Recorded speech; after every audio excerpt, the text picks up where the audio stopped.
In the divine architecture of creation, angels are not ornamental, they are structural. They serve as messengers, protectors, and enforcers of God's will, operating within a heavenly blueprint that intersects with the Church's mission on earth. Though unseen by most, their presence is real, active, and aligned with the purposes of Christ. Scripture reveals angels as ministering spirits sent to serve those who will inherit salvation. Hebrews 1 verse 14, not as autonomous beings, but as commissioned agents under divine authority.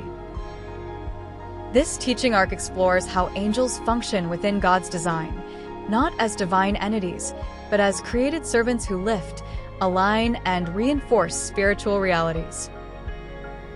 Like riggers in a cathedral build, they don't draw the plans or set the plumb line, but they execute precise movements that uphold the structure. From guarding Eden to announcing Christ's birth, from warring in the unseen realm to worshiping at the throne, angels operate in obedience, never seeking worship or glory for themselves. For the Church, understanding angelic ministry is not about fascination, it's about formation.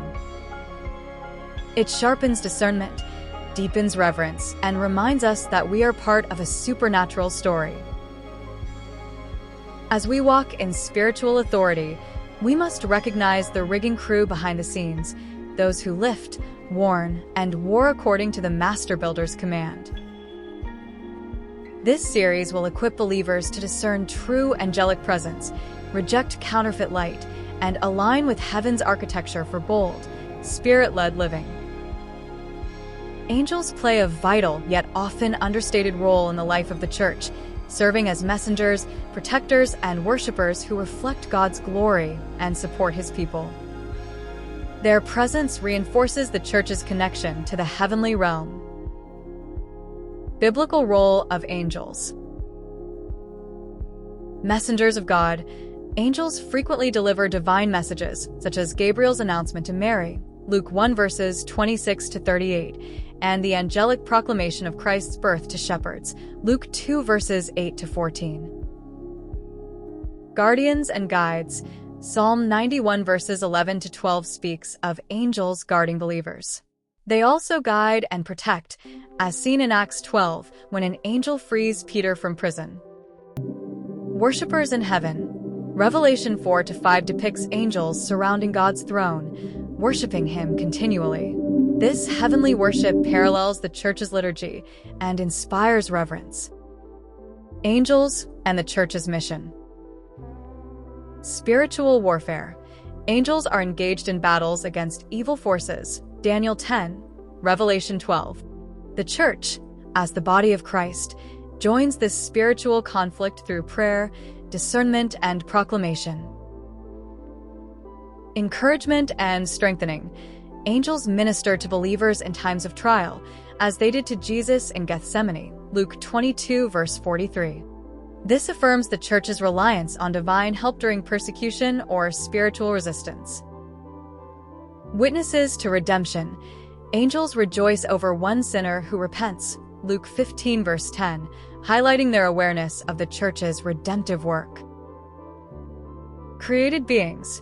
Angels are not divine but created by God, possessing intelligence and power beyond humans yet remaining servants of His will. Angels are creatures, not the Creator. Like humans, angels were made by God. They didn't exist eternally, don't possess divine nature, and aren't to be worshipped. Colossians 1 verse 16 says, "For by Him all things were created, whether thrones or dominions or rulers or authorities. All things were created through Him and for Him." They operate under authority. Angels serve God's purposes. They don't act independently or originate truth. Even the highest-ranking angels, like Michael or Gabriel, are messengers and warriors, not sovereign beings. They're powerful but not omnipotent. Angels can deliver messages, protect, and fight spiritual battles, but they don't know everything, Matthew 24 verse 36, and can't override God's will. Avoiding idolatry. Some teachings or cultures elevate angels to near-divine status. Scripture warns against worshiping angels. Colossians 2 verse 18. Discerning deception. Fallen angels, 2 Corinthians 11 verse 14, can masquerade as light. Knowing they're created helps us test spirits and stay anchored in Christ.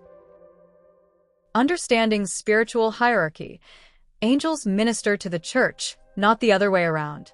Hebrews 1 verse 14 calls them ministering spirits sent to serve those who will inherit salvation. Yes, humans can see angels, but only when God permits it. Angelic appearances in Scripture are rare, purposeful, and often veiled in mystery. They are not routine or guaranteed experiences. Visible in human form. Angels often appear as men. Abraham hosted 3 visitors, one of whom was the Lord, the others likely angels, Genesis 18. Hebrews 13 verse 2 even warns, some have entertained angels unawares. Glorious and fearsome. At times, angels appear in radiant glory, causing fear or awe.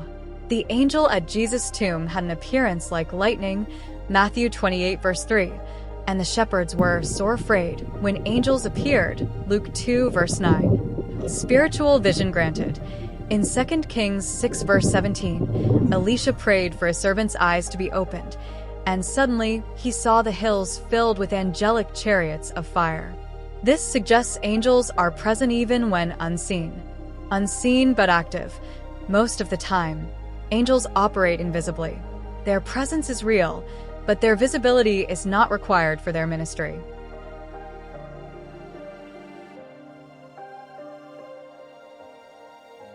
Thanks for watching.